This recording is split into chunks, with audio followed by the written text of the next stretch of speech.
Because when we get so focused into all of these TikTok songs, which is like how the younger generation are, in my opinion, it takes away from the artists that are actually making good music.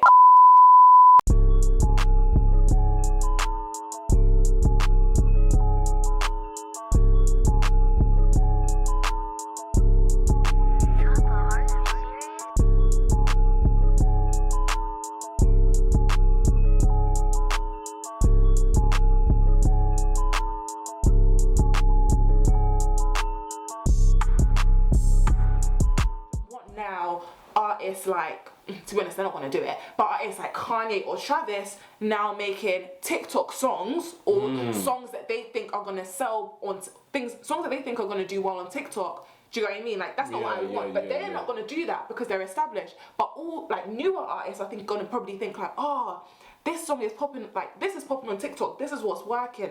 Let me adapt my music and now come out. And I feel like that's what happened when you had, like, you know, the little pumps and all, you know, when there was all them little yeah, it was all over the place. But where are they now? Do you know what I mean? Where are they now? So for me, I feel like, don't get me wrong, obviously if you want to utilise TikTok towards your advantage, go ahead and do that. Yeah. But it takes away from what people could, you know, hold you credible for. Because my thing is, if I am someone who consumes music for what it is, you know what I mean, just for the art of it, I don't want to listen to it based on the fact that it just goes viral on social media. Because for me, 8 times out of 10, I'll literally skip past some of them things. It just don't make sense for me, innit? So, and that's the thing as well. I feel like fans, like, if COVID has taught us anything, it's about connecting with your audience. Do you know what I mean? And like connecting with your actual audience is about doing things that make sense and not switch music or non-music wise, just staying true to who you are and not switching up on something because that you think it will sell. Like, it's because when we get so focused into all of these TikTok songs, which is like how the younger generation are, in my opinion, it takes away from the artists that are actually making good music. Like, they're not charting because of this crap. But then again, it's weird because I feel like not all of it is crap. It's like, you're doing, a lot of it is though. But you're doing your music, but then you're not telling yourself, let me actually just excel in music alone. Let me actually just try and build a cash cow from it. So that kind of cons you from being the person that people can just look at on the basis that you've made a good song. People aren't looking at that no more. People are looking at it like, okay, cool, you've made a song and now you're coining it off things that are on social media that kind of hinder your progress. Because for me, I will never look at some of the artists I hear now. I'm thinking, okay, cool, like, you're doing your thing, you know what I'm saying? Like, you're making your money, you're growing the music, but are you growing off the basis that your music's actually good, or are you just doing it on the basis that you're getting plugged with cash and people are just injecting you with money? Because that's what some, like, ability-wise, are amazing in music. Yeah. But you only talk about them in the concept of music alone. You don't talk about them in other areas. Yeah. Because they're musicians. Yeah. They're rappers. They're artists.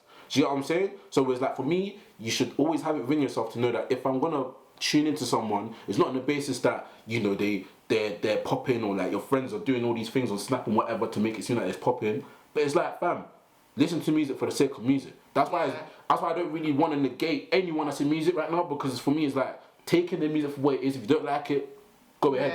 There's always room for someplace else for that. But you can't, like, write someone off on the basis that it's music that you don't like.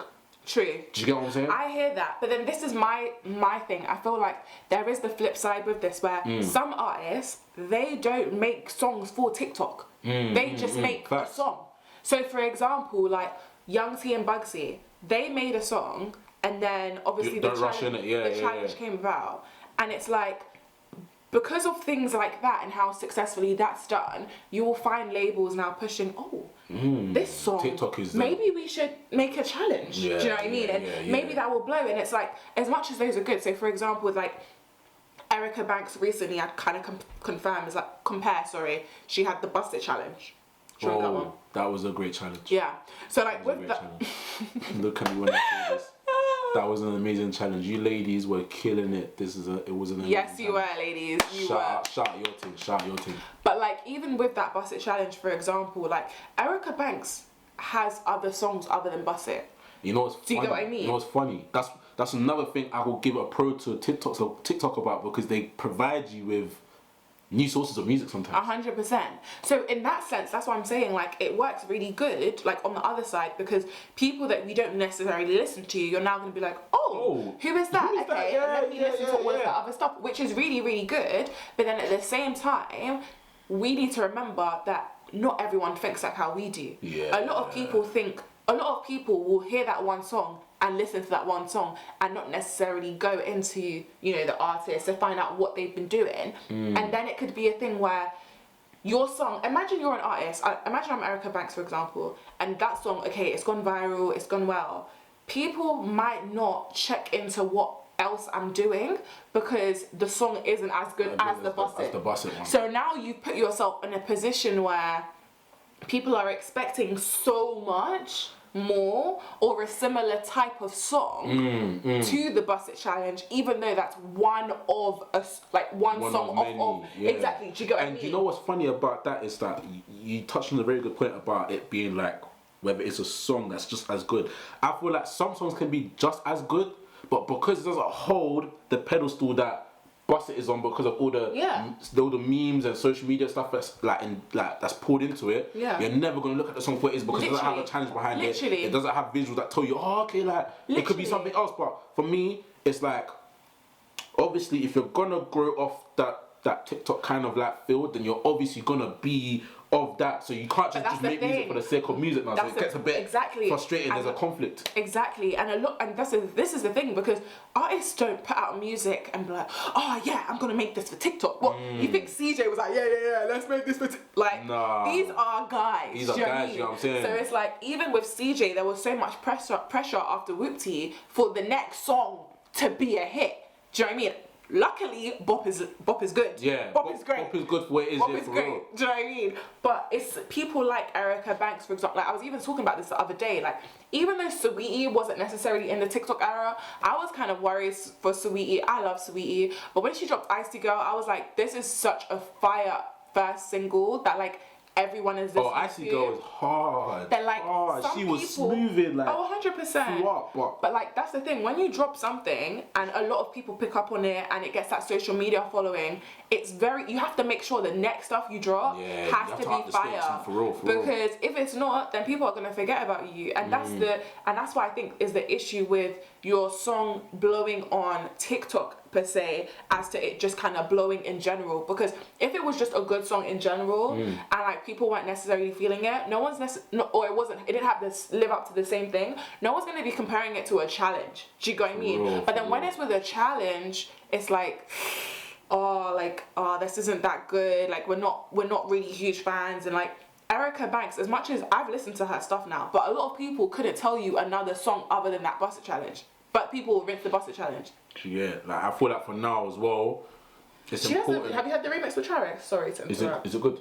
The remix with Travis is really, really good. Travis actually jumped on it and done his thing. Because you know when I saw that he was on it, I said, this is the wrong person for this track. This is the thing. This is what I was thinking as well. But at the same time, I don't know if it's because I just love Travis. It could be. I don't know. I'm biased. But I personally like it because it does make sense. But again, a lot of people haven't even listened to the full version of the Busset Challenge. Exactly. Like for me, I've only listened to it on the sole basis that I could see cheeks on television. See what I'm saying? See what I'm saying? Look, guys it's my truth. No problem. It's my truth. No problem. It's my truth. This is what annoys me about Mandem though. This is what really annoys me about boys. Like you guys you have no issue, as you've just said, listening to the song and seeing cheeks, but when it's time to support sis now, you guys aren't interested. Like, why you're listening to 30 seconds of the song, but you're not even going to listen to the full song? You know what's funny? I've heard the full version of that track, but I ain't developed myself into doing more. So it's like, for me, I already know what the song... But why? Why? It's because it connotes with what I've seen so far. It's not to say that she's dead, but I just know, okay, cool, I feel like it was for that and that alone. That's how I saw it. This is why I'm not a huge fan of the TikTok thing. Exactly. For reasons like this. Exactly. And that's what I'm saying. I've fallen subject to that. I'm not saying when I say I'm full victim because it's not for me to look at. Because this is the thing. If you listen to her, she's a hard rapper. Like, she's actually a hard rapper. I'm sure she is, because for her to make a song like that, I know that there's a form of ability somewhere. Do you get what I'm saying? So it could be a thing where maybe I'll tune in after this episode. and see what she's saying, because as far as I'm concerned, from what you've told me, I can trust your judgment on knowing that she is of that. Do you get what I'm saying? But obviously my first stance on it was like, okay, cool, this challenge is going out there and man's gonna see what's going on. Do you get what I'm saying? I'm like, men just annoy me. Like, all you wanted to see was cheeks. Like, you guys just wanted to look at some arse. Like, I don't understand. I wouldn't say it's just. Can you not? It's Even not what just she's saying is nice. No, but it's not just. Obviously, I just generalised it in it, but she like pretty girls on screen. It's nice to see. Do you know what I'm saying? Pretty girls on screen. It's nice to see. So in the challenge, so this is also the issue with the challenge. In the challenge, you weren't taking in the song. You were just taking in the girl. Man had, that's what I'm hearing. I had bust it and I was like, yeah, and even the build up, because they had Nelly's sample in there, which I liked as well. Yeah, and then the echo goes off, boom, boom, and then the boom drops, and it's like you hear the song and you're like, okay, no, you don't just hear the song, you've also got a nice lady that wants to dress up and feel good. Like, it's a nice thing to see. So the whole package made me intrigued by the song alone. So but it didn't make you intrigued by the song alone, because if it did make you intrigued by the song, then you would have gone to listen to the song, but you didn't. I did. I just didn't listen to the remix. That's what I was trying to tell you. So you listened to the I've listened to the song. I think the song's good for what it is. You know what I'm saying? But my thing is, you see, I thought maybe hearing Travis, because I know what Travis is of, I thought like this is way out of his reach. But from what you're telling me, it seems like Travis fit the song pretty well. He did fit it well. Because I thought like if she was gonna do a song with anybody, it would have been like, you know, the Megs or the Cardis or the City Girls. You know what I'm saying? Maybe a Nicki Minaj co-sign or like a female co-sign that could have just been like, okay, cool, these girls are actually doing their thing. But this is, do you know what? A female co-sign would have made a lot of sense, and I definitely do agree with you, because even when Savage, when they did the Beyonce remix. Come on, man. Do you know what I'm saying? Like obviously, it's a good move. I don't know. I don't think do you know what? The remix, it was good. It wasn't as good as the Savage. No. It's like a good remix, but it's not a remix I'll be like, oh my gosh, I need to play this back. It was just a good song. So my question is, do you see more from after that step, or is it just going to be of that alone? That's my question. There's your answer, ladies and gentlemen. That's my point. It's like, for me,